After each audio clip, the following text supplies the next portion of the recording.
Monologue is not just a speech. It is actually heightened language in the context of the struggle in a dialogue. Normally, when people talk, they're polite, they're formal, they follow grammar rules, they observe a subtext. But when they're speaking a monologue, frequently they break out of that. So here's an example of a monologue from a film called Amistad. Anthony Hopkins as John Quincy Adams talks to the American Supreme Court on the issue of an escaped group of African slaves and whether or not they should be given back to their Spanish owners or set free. This whole speech is about the status of slavery in America, and it looks like a monologue. There's one person talking and everyone is listening. The whole scene is set for this monologue. If the courtroom wasn't stage enough, then all the other actors create an amphitheater atmosphere where this main character can speak at leisure and read almost a prepared speech. And the sound that you hear during the speech kind of reinforces this idea. But I would have us disregard truth, even as it stands before us, tall and proud as mountain. The truth has been driven from this case like a slave, locked from court to court, wretched and destitute. And not by any great legal acumen on the part of the opposition, I might add, but through the long, powerful arm of the executive office. Yea, this is no mere property case, gentlemen. I put it to you thus: this is the most important case ever come before this court. Because what it in fact concerns is the very nature of man. This is really amazing monologue.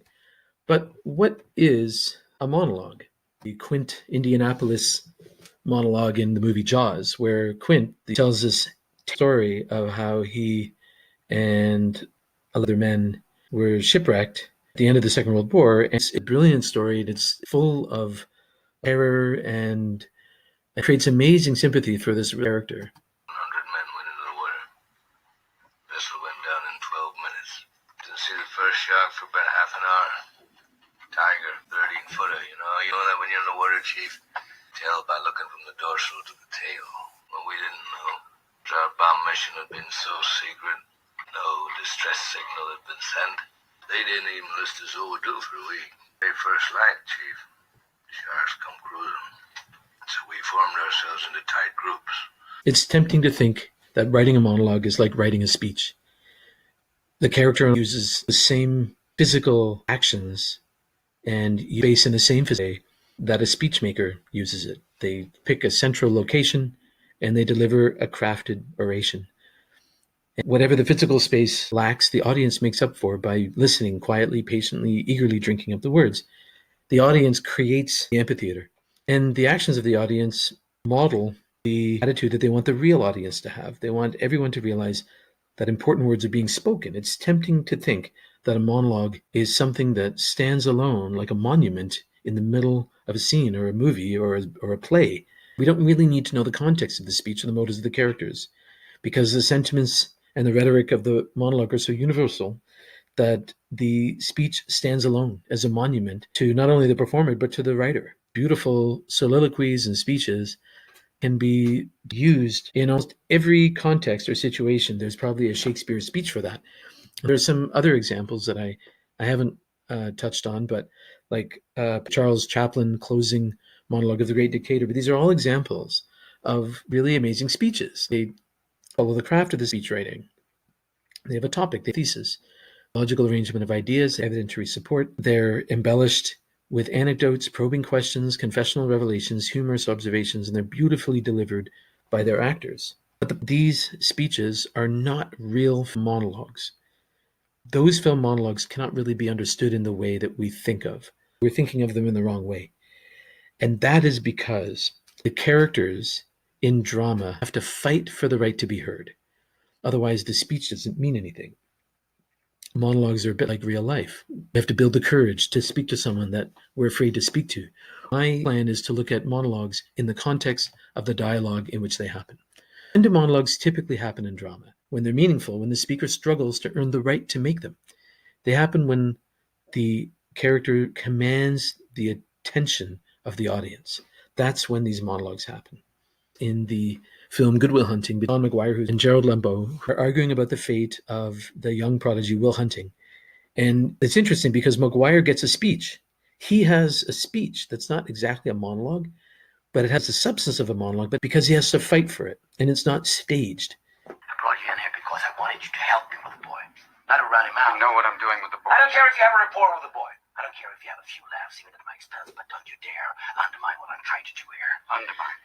This boy is at a fragile point right now. I do understand he is at a fragile point, okay? No problem. Well, what problems does he have, Sean? That he's better off as a janitor? That he's better off in jail? Better off hanging out with a bunch of retarded gorillas? Oh, why do you think he does that, Jerry? Do you have any fucking clue why? He can handle the problems. He can handle the work, and he obviously handled you. Jerry, listen to me. Listen. Why is he hiding? Why doesn't he trust anybody? Because the first thing that happened to him, he was abandoned by the people who were supposed to love him the Oh, most. come on, don't give me that Freud. Oh, No, listen, Jerry, and why does he hang out with those retarded gorillas, as you call them? Because any one of them, if he asked them to, would take a fucking bat to your head, okay? No loyalty. Yeah, it's very touching. And who's he handling? He pushes people away before they have a chance to leave him. It's a defense mechanism, all right? And for 20 years, he's been alone because of that. And if you push him right now, it's going to be the same thing all over again, and I'm not going to let that happen to him. Now, don't you do that, Sean. What, Jerry? Don't you do that. Don't infect him with the idea that it's okay to quit, that it's okay to be a failure, because it's not okay, Sean. And if you're angry at me for being successful, for being what you could have been, Sean. I'm not angry at you, Jerry. Oh, yes, you're angry at me, Sean. You resent me. But I'm not going to apologize for any excess I've had. You're angry at me for doing what you could have done, but ask yourself if you want Will to feel that way. If you want him to feel like a failure. Oh, you arrogant shit. That's why I don't come to the goddamn reunions. Because I can't stand that look in your eye. You know, condescending, embarrassed look. You think I'm a failure. I know who I am, and I'm proud of what I do. It was a conscious choice. I didn't fuck up. And you and your cronies think I'm some sort of pity case. You and your kiss-ass chorus following you around with the Fields Medal. Why are you still so fucking afraid of failure?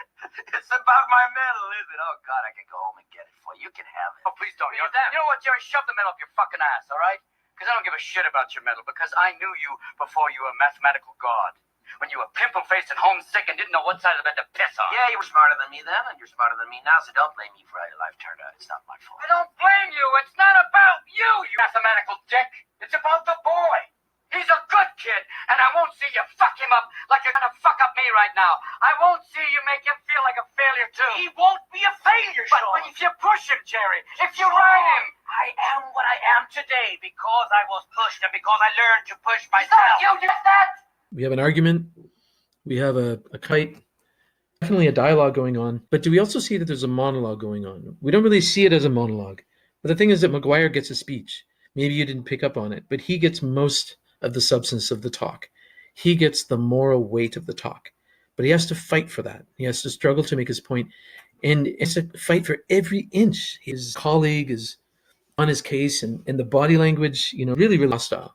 So I want to use this to talk about the formula that monologues use, kind of this idea that monologues are really heightened language within the conflict of a dialogue. So according to Aaron Sorkin, characters enter a dialogue, they have a motive. He describes characters not as in terms of who they are, but what they want. So the character has a motive. Then the conversation presents an obstacle to the character.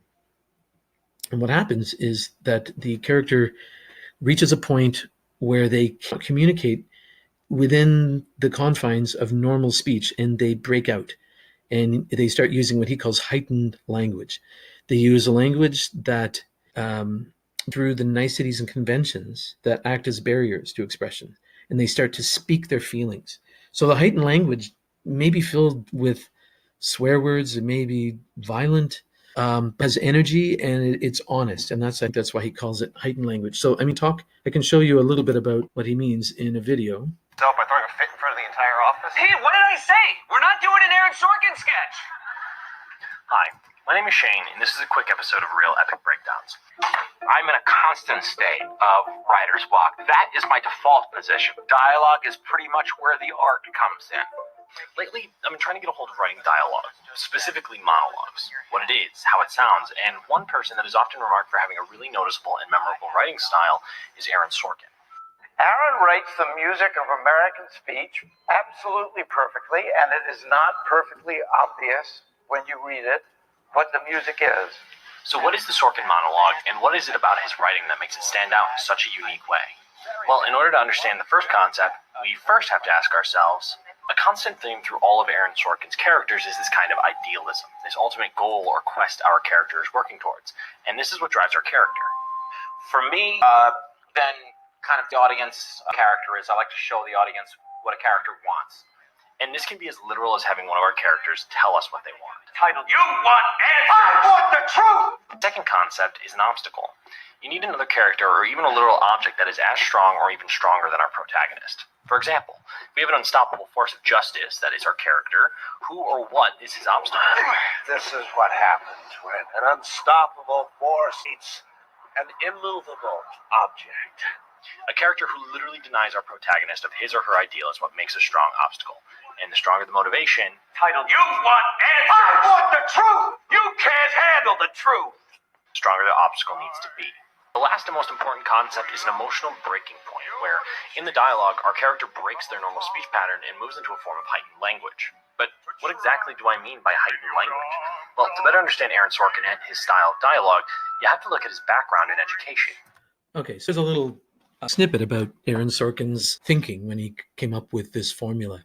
The character has a motive, conversation presents an obstacle, the character reaches a breaking point, and they speak their feelings. So this is the monologue part. The monologue is really the moment where the character starts to speak their feelings. And it's not evident, it's not always clear in monologues, especially the really calm, staged monologues, that the character is actually speaking their feelings. So we can start with a monologue that's not staged, that is actually just really chaotic and full of violent energy.